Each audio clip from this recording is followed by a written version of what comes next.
in 2011. This is Skyrim. It looks beautiful. Here it is running on the 360. It is a huge, epic fantasy game where you can be who you want and do whatever you want. We're really, really pushing the hardware. We've rewritten all the graphics, all of the gameplay this go-around, and we just want to fill a world with detail. All the little things. You can look at these plants, so micro detail, macro detail.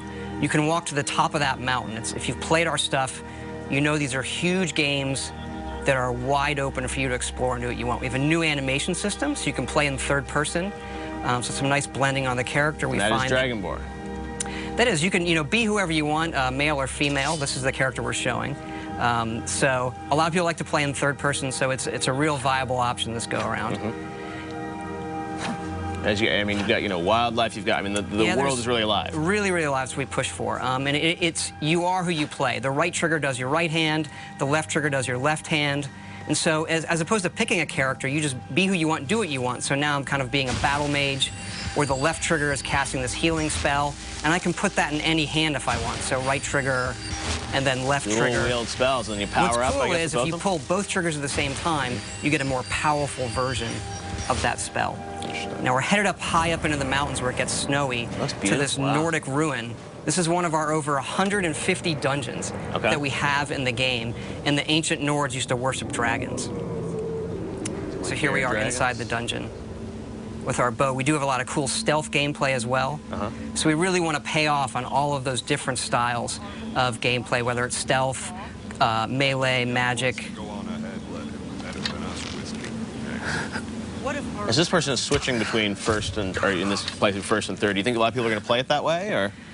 I prefer first person myself, but I notice a lot of people just like to run around in third person. You can also dual wield swords. Okay, wow. Actually, you can dual wield any one-handed weapons.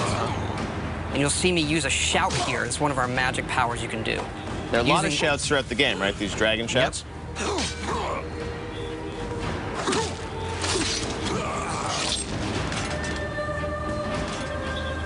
And up here we're seeing the undead, the Draugr, who live in this Nordic ruin. Using a flame spell in my left hand, sword in my right. And then another shout power. And these, how do you gain these shout powers throughout the game? You'll see some of that coming up, actually. But you learn the words, and then you have to unlock the ability to use them. So you learn these words of power in the dragon language. And the dragons in the game are a big feature, and when they're doing things, they're using the words as well. There are staves you can use to light areas of dungeons on our way out of this dungeon. Wow. We use water as a nice feature to guide you out sometimes as well. Now you have a new sort of story system in this too, right? A Radiant story system? Radiant story that guides all of our quests to make it, since it is a big open game, to give us some more control over the experience you're going to have and make it more dynamic. Wow. Here we're out in the tundra, which is this wide open grasslands in the middle of Skyrim. Oh my God, it's a brand new engine, right? Yep, the creation engine that we built just for this game. So the mammoths, a lot of these creatures are peaceful unless you mess with them.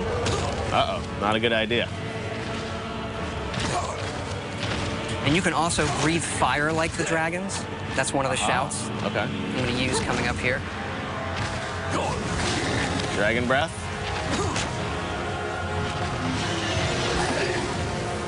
Aha. And dragons can attack anything. They're dynamic creatures. We don't script them. So when we're playing the game, we don't know what they're going to do often. They are these big boss fights that are dynamic and interesting in ways that we've never experienced in a game before. Now, I read a rumor online this week that the game is over 300 hours, or you can spend at least 300 hours in the game. There is at least 300 hours in it. We kind of have stopped counting. There's so much stuff in this game. Oh, and here's a battle with a non-friendly dragon. Kind of getting some help from the guards at this tower here. And then when they die, you absorb their souls, and this allows you to unlock words of power, shouts that you've learned, and power them up. And then we also have fights in the game in times where there are multiple dragons. So here comes another one up there, a frost dragon. They're even more powerful than the dragon that I just defeated with the help of the guards. And what's cool about this game is, dragons are not just going to come into the, the final 10% of the game. I mean, you're going to see them throughout the game, right? They are creatures like any other, and you see them not from the initial get-go, but you see them throughout the game, yes. I was reading your character sort of starts this game. You're on your way to your execution. Is that true? You are being led to your execution. This is another shout there, Storm Call. So this calls a storm that brings lightning down to defeat your enemies. One of the more powerful shouts. Right.